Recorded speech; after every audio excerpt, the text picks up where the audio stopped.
Hello, and welcome to the CXOToday Fireside Chats. My name is Subbu Subramanian. Typically in Fireside Chats, we try and give you a new perspective on business world, application of technology, and generally what is it that is affecting the CEOs and the CXOs of India today. Consulting in India has always been a four-horse race. The four large companies who've traditionally been the big four, as we call it. Today, I have with me Deepak Narayanan. Deepak has been in Big Four, and he started a company called Practus Consulting in 2007. Since then, they have worked with about 2,000 clients, and the objective of Practus, as defined by Deepak himself, is to create an Indian consulting company for the rest of the world. I've been having conversations with Deepak regarding what does it take to build one, and I just thought that it will be a fascinating experience for all of you to understand the status of the consulting business today and what Deepak has in mind for Indian consulting business and his path to create a global consulting company in practice. No, this is essentially only taking off from what we discussed last time when you said, remember that Indian consulting companies can operate at a global level with a global process, etc., etc. So I just wanted to take that theme forward. I mean, we have often talked about Indian consulting companies doing things at a global level, global scale. But has it really happened, and why is it not happening? Is it skills? Is it process? Is it credibility? Because if you look at even the government seems to be favoring the big four more than the Indian consulting companies. Previous experiments haven't worked. At least 2 cases haven't worked. So what exactly is the problem, and how can you break the problem? Right. So I think there are multiple angles to this. So firstly, thanks for asking this question and probably bringing this to the limelight. We have been very passionate. We have been talking about this for a while now. As I said, there are multiple angles to this. So predominantly, I think when any industry, even if you take at some more traditional industries in India, you can trace it back to the pre-liberalization era. Mm-hmm. I think Indian companies operated in a certain way. I mean, largely these are family-run, family-managed. Very little professional management being involved in even in some of these traditional companies. And then liberalization did something wonderful. Right? Indian companies became more competitive.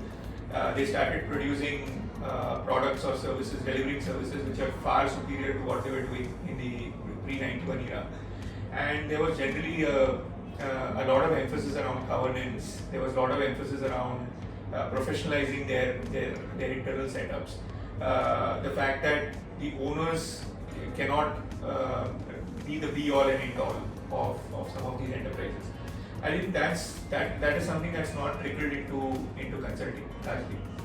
You still see a dominance of global consulting firms in India, which are servicing not just the government, but if you look at a public listing today, you would hardly see an Indian consulting firm helping even Indian companies to go public.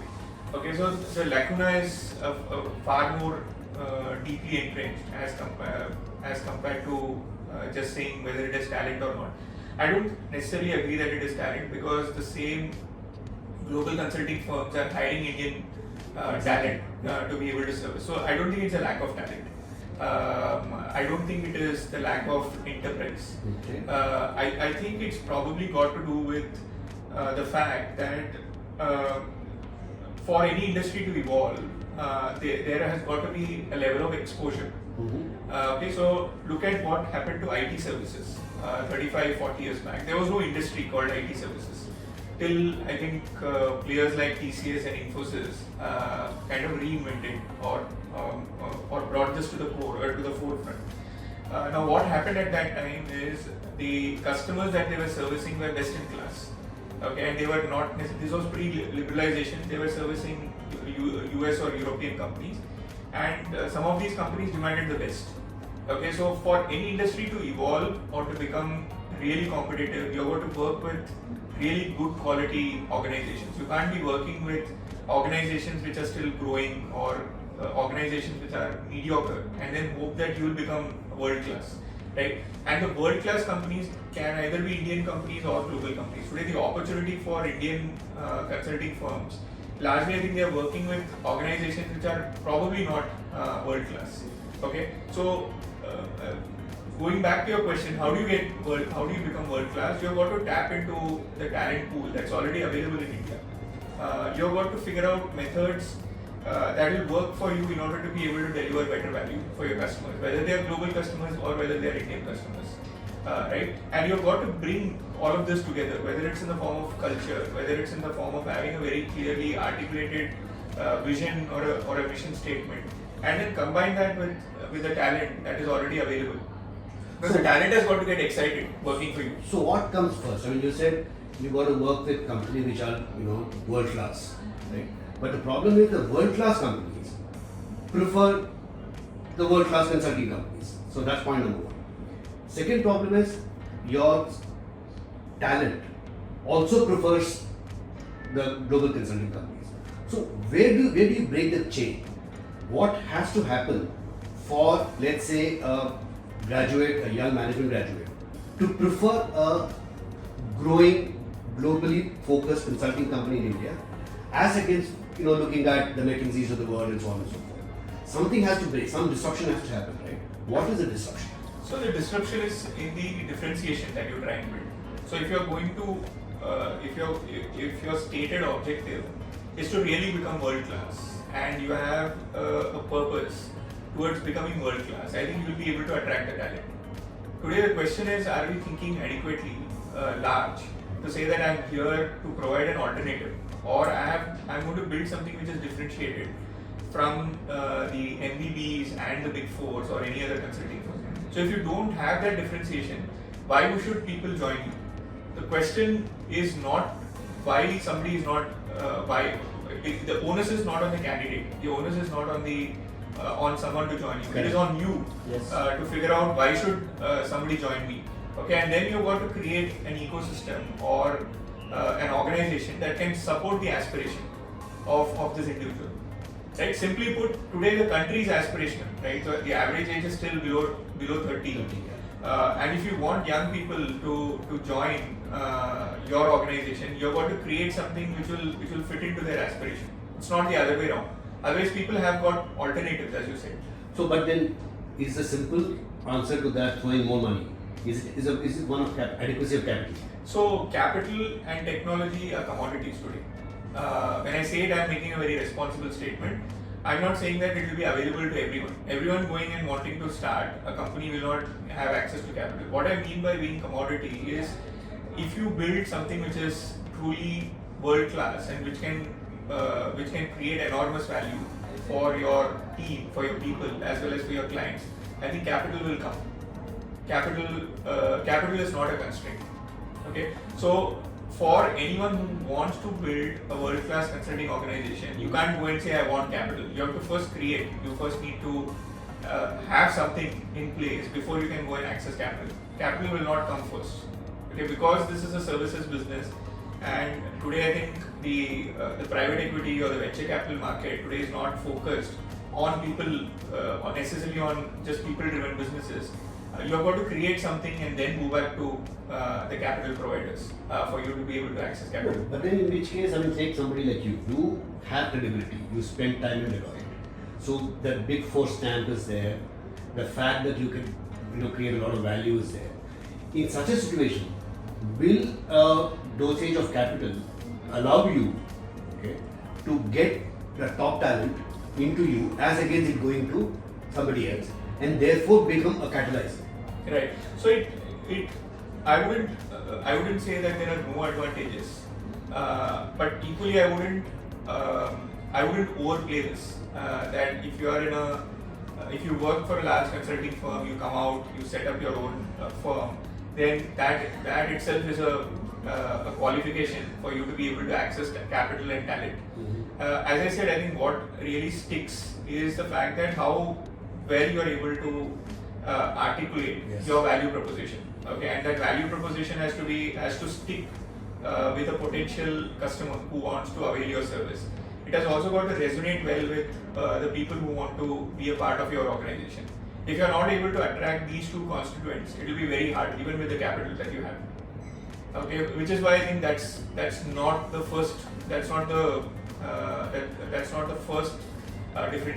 or that's not the key differentiator. So let's take your case. You said your differentiator, from what I understand, is that you are implementation guys. So you actually deliver value, right? Now, when you say I deliver value, but at the same time you're talking about things like digital transformation, you're talking about process transformation and so on and so forth, right? Which are not really measurable in that sense. And it takes a lot of time for that to get measured in your client. How do you reconcile that? I mean, how can you go and tell a client that, okay, I'm going to do digital transformation for you, and then also say in the same breath that I will give you value for money and I'll do 3x or 5x or 12x or whatever it is. How do those two things happen? So our value proposition is that we are business enablers. So digital transformation is a path to enable your business. Functional transformation is a path to enable your business, right?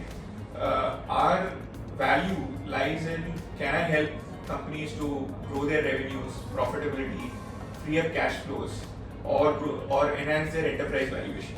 Now, you go and talk to anybody, any CXO in a company, and you tell them that I'm going to help you to improve one or more of these parameters. I think they are going to sit up and take notice. Yes. Because everyone wants their revenues to go up, everyone wants better profitability, right? So everyone wants it. So our call our promise is in how do we deliver the ROI. Now I could be doing this through efficiency improvement, whether it is through process improvement, whether I do automation, whether I do functional improvement or transformation. So these are means to get to an ultimate objective, which is those four: revenue, profitability, etc. The other thing that's important to know is what you mentioned about implementation. Now, implementation is at the core. So you can have consulting firms which would say that I'll come here, I know your industry, or I'll study your industry, I'll study your company, and then give you recommendations. Now those recommendations have got to be implemented by you. In our case, what are we saying? That the path to getting an ROI is not just by telling you what to do, it is also by hand-holding you or working with you in implementing the suggestions or the advice that we have, that we have provided you. Right? That becomes a critical component.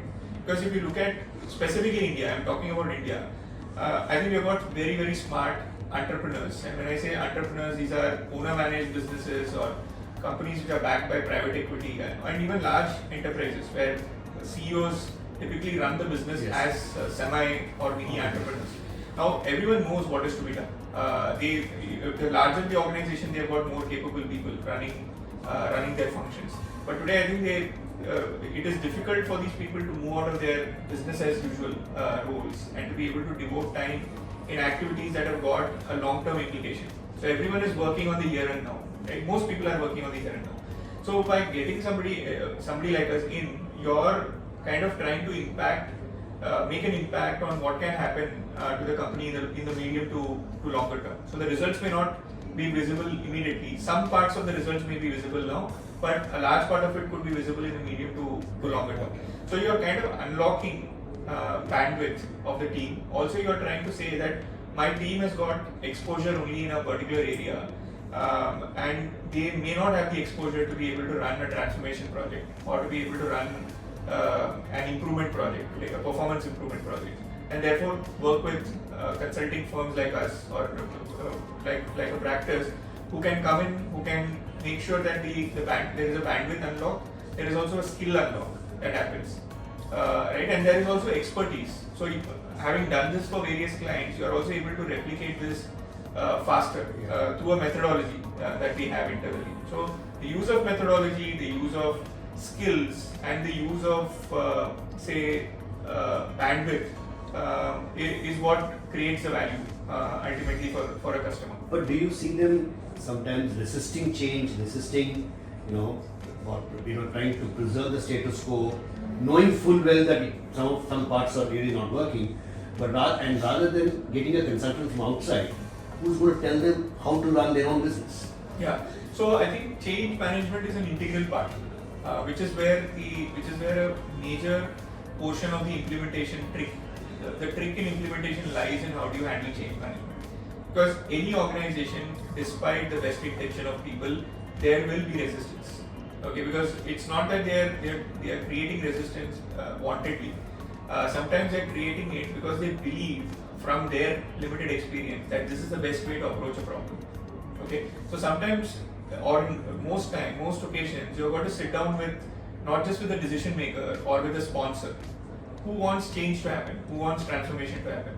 You've got to sit down with people down the line to educate them as to how a change management project like this would not just impact the company, but it would also impact them positively.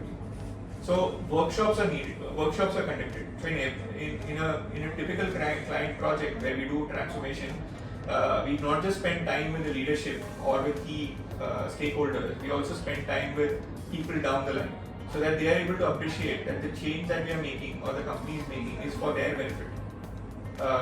Okay, and therefore you've got to create a communication strategy and a story. When I say story, don't take it in a negative sense. We are not selling, we are not Pied Pipers here, but the story needs to resonate. You know, everyone likes to listen to a story, right? And if that story kind of resonates with them, then I think they're a lot more open-minded when it comes to change. So one of the things last time after I spoke to you, a lot of things have changed, right?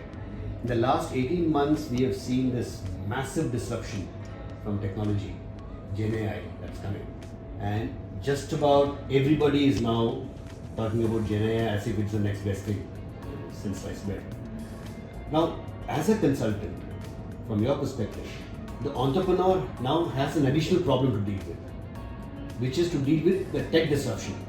And if he doesn't do it, or she doesn't do it, then they're going to get left behind in the business. How do you deal with some things that you know are real?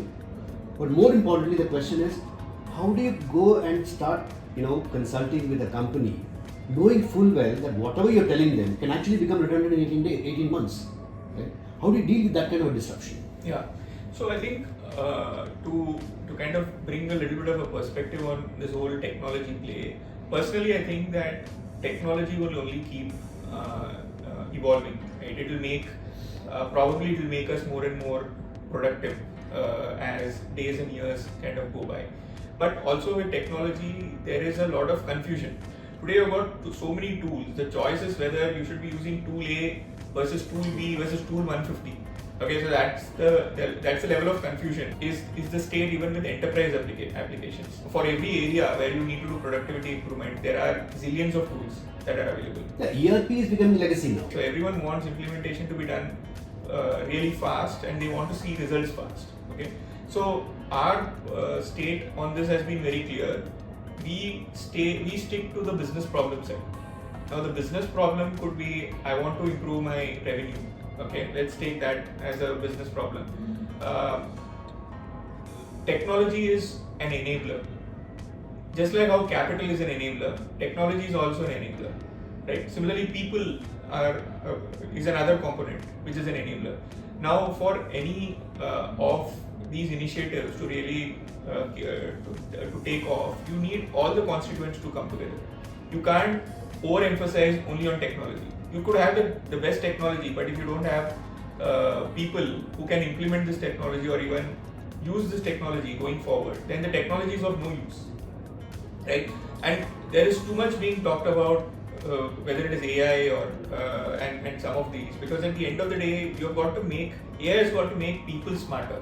AI, I don't think, is still at a stage where it can replace human beings. And I don't know about that. I'm no Nostradamus. I don't know what will happen in the future. But I don't think we are yet at a state where AI will come and take away all our jobs. No, that's not happening. I think you will still need people who are intelligent, who use judgment to kind of go out and solve problems. And AI can be a great aid for you in order to go and solve that problem. Okay, so don't take anything around you seriously, because today if it's AI, tomorrow it could be some other I. Okay, and none of us here know what that I is going to be. So disruption is anyway part of life. Just accept technology the way it is. Today it is A, tomorrow it is B, day after it is C. just make sure that you are able to understand what that A and B and C is and coexist with technology. But then how do you factor in that technology A that is there today is going to become redundant and technology B is actually going to make the process very different? Now, how do you deal with that kind of situation? See, what we don't know, we don't know. I think if let's say if it is generative AI, and if generative AI is really helping me solve a deep-rooted business problem today, putting all my data in, then use Gen AI. If that's the best technology available today, use that in order to solve the problem, right? So it depends on, that's why I said it depends on the criticality. What's the problem that you're trying to solve in your business and how critical is that problem? If that problem is not the most critical, which needs a Gen AI intervention, don't use Gen AI. Why do we have a herd mentality just because someone else is using it? It has got to fit in it. Now, let me just go back to the differentiator that you mentioned, right? So you are saying that for Indian companies to become, Indian consulting companies to operate globally and become global, there has to be some differentiator. Right? In your case, you are saying that my differentiator is, I'm able to quantify what I'm delivering.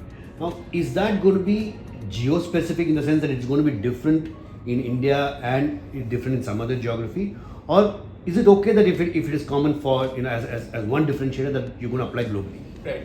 So I feel that anyone understands the language of money.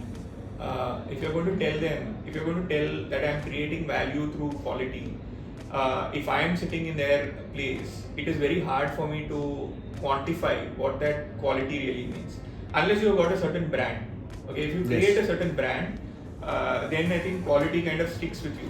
Intuitively it sticks. When you buy an Apple phone, you know that there is a certain level of quality. They don't have to go and market quality, right? But I feel that a lot of services companies overplay this quality angle.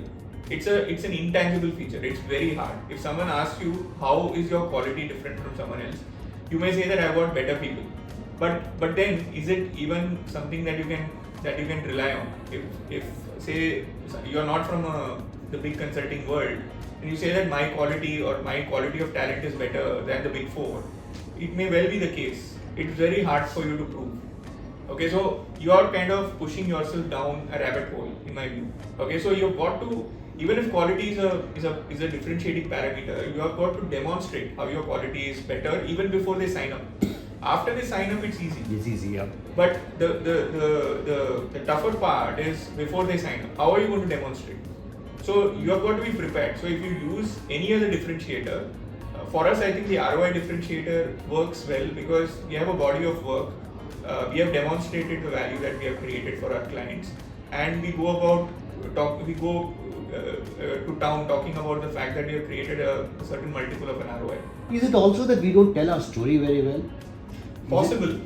Possible, which is why I started this conversation, Subbu, by saying that people, it's a movement. When you talk about movements, and I can talk about our own experience 15-16 years back when we started, we didn't think that it is a movement, we didn't think there is a purpose and things like that, but at the end of the day, all successful movements are about storytelling. So you need something that people can resonate with. If you're just going to go and tell them that, you know what, I'm a consulting firm or I'm a services firm, I'm going to go and I go and work with larger clients, I'm going to attract the best talent, I'm not sure whether it'll just resonate or stick. People have to relate to what you do. But we also don't, I know the intellect is there, the talent is there, but for example, if you see, McKinsey came with something called 7S framework. And suddenly everybody started talking about 7S framework, how did a story on 7S framework.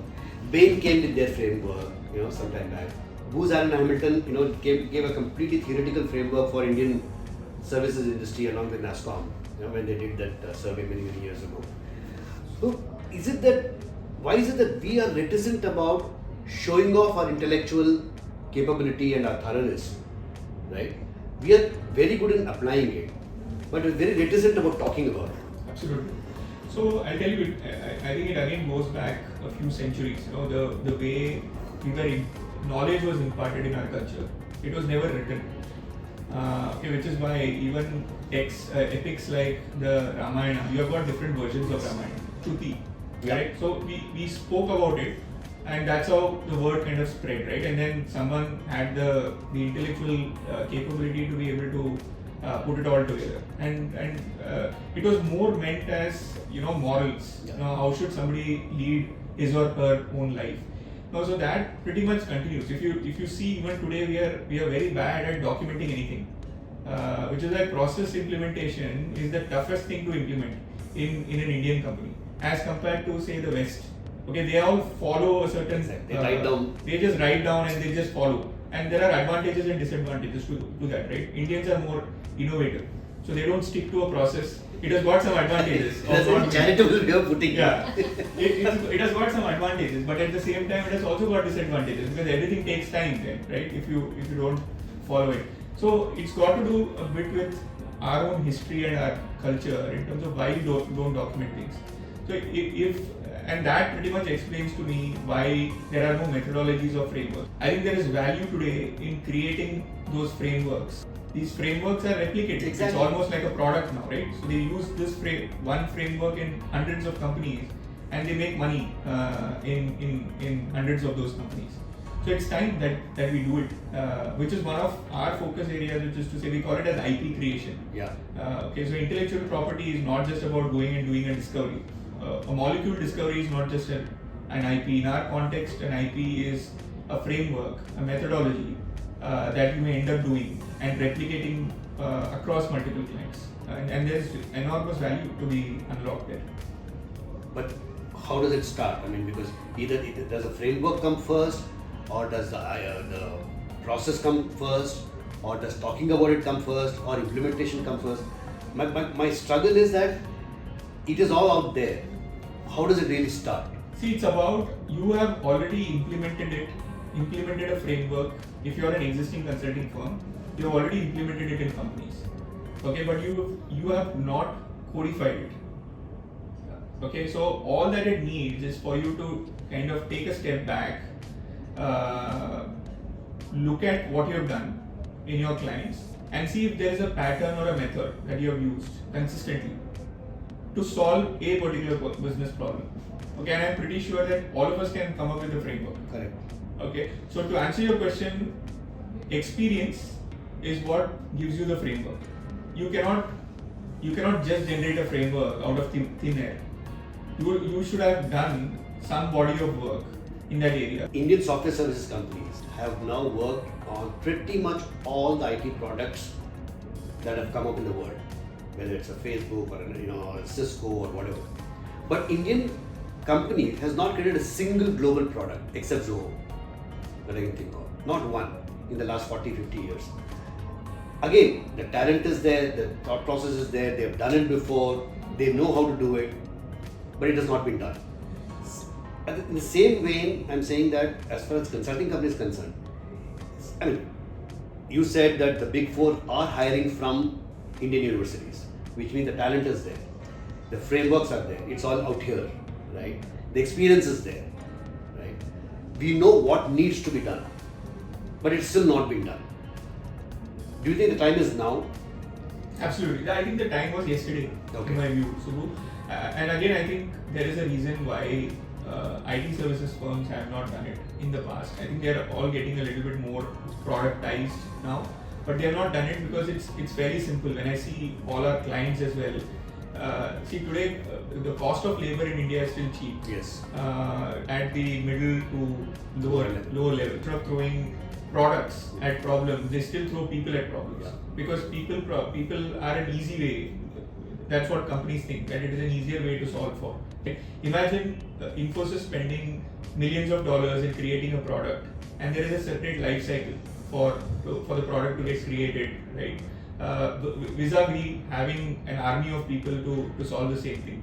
Okay, so the risk reward ratio in a lot of service company minds is that it is probably far easier for me to solve a problem by having an army of people solve it, rather than create a product and go through that entire product life cycle and you're still not sure, because product also has got a very short shelf life if you are not able to upgrade the product. It requires a lot of maintenance. It requires a lot of maintenance, investment, and things like that. So that, I think, today we are seeing that change. There are product companies which are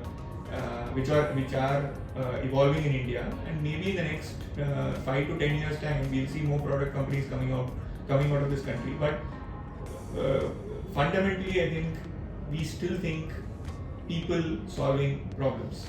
If there is a आग किधर लगा है, किसी को आदमी को लगाओ. So they don't want to solve anything permanently. It's all firefighting. Most companies work on a firefighting. Symptomatic. Yeah. So, when do you expect to see on the global stage, an Indian consulting company on the same table as the Big Four? 2030, Practus will be there. Okay. So, but I'm also hoping that in the meantime we are able to work with a bunch of Indian companies and help them through this journey, because at the end of the day, I think it's not this journey or this movement is not just about Practus, and it is not adequate that only Practus says what it is saying or does what it is doing. I think you need an ecosystem, or you need many other players to come and join the movement, because only if we have heard of the story, right, where a father gives a bunch of sticks to his sons and says that you try breaking one stick at a time and they all break it. If you go in there as a combination, it is harder to break. I think today that is probably true even in consulting. We are all trying to become global or trying to compete with the best by going individually. Okay, so you also need a little bit of a unison, because I think you'll have the best skills, people, talent. I mean, people at a leadership level, even in some of the mid-tier consulting firms, are all very good people. We all need to come together to be able to make this movement a reality for us to compete with the best and become one best. big ticket silver bullet change? I mean, let's say like NASSCOM did booze and they did a 700 million. They first predicted that the boom of the Indian IT services industry. McKinsey came with this $1 billion target, and that established McKinsey in the Indian environment. So something like that work. I mean, let's say the government of India or anybody says that, okay, Practus, here is the thing, I want you to now work on the manufacturing sector and give me a position paper, and here is a $10 million deal. Will that help things? It certainly will. It certainly will, and it goes back again to the question of how many consulting firms are at a stage, are in a shape where they can win some of these bigger contracts. So you've got to work on the fundamentals. I think the mistake that we should not be making is to be able to think too far ahead and saying that I want a $10 million contract. I'm saying let's do a 100,000 contract well, because it is not about the size of the contract. It is about the impact that you create in that project, which will get you noticed. So however small that project could be, correct? So I think we have got to build this brick by brick, and as I said, we have all the ingredients. I think this is the skill capital of the world. We have all the skills. We have an economy. We no longer have to depend just on the global economy, which is what IT services do. Today, I think there are enough Indian companies. There are enough. I mean, we had the last count of unicorns was over 100. Plus, there are so many companies which are growing. Right, in the last 4 or 5 years, the growth rates have been phenomenal for most Indian companies. And plus, add to that the GDP estimates. Okay, I think we are all poised. You have all the opportunities here. If you're going to be 7 trillion, 10 trillion, you need people, you need advisors, you need people who can execute the company's vision. So where are these people going to come from? The opportunity is massive here. You have to get your house in order. Nobody else is going to come and help you to get your house in order. Whether it's the government, whether it's a big firm. I have a feeling that most of us are thinking that the big fours are going to slip, or the MBBs are going to slip, and therefore we have an opportunity. Why? You should be getting your act together. Why wait for somebody else to fail? Yeah, the only thing I can think of is that once that starts happening, then the big four will start acquiring these very companies which are doing well. Yeah, which is a great opportunity in my mind, to my mind, because if you look at how what's happening in the US today, business services is a very hot sector right now for M&A. A lot of the large consulting firms are acquiring mid to smaller consulting firms in the US. Okay, I feel that it will make Indian firms a lot more competitive. It may well happen that a larger Indian firm could acquire another Indian firm and they could grow that way, right? Because both these firms could come with skills which are complementary, or focus areas which are complementary. So an M&A is not a bad thing to happen, but for that you need really good quality names to emerge in that space. Once that happens, then automatically I think that will be another way to challenge the existing players. Which you're not ruling out Practus also. We are definitely not ruling out. But at the same time, as I said, there is a lot of groundwork that every one of us, each one of us has to do to make ourselves more attractive. Not just from an M&A standpoint, but in general, how can we be seen as firms that can create enormous amount of value, not just for ourselves but also for our clients and for our people. I think you've got to keep moving in that direction, and the M&A or whatever we may end up doing will happen as a natural progression. You don't have to work towards an M&A.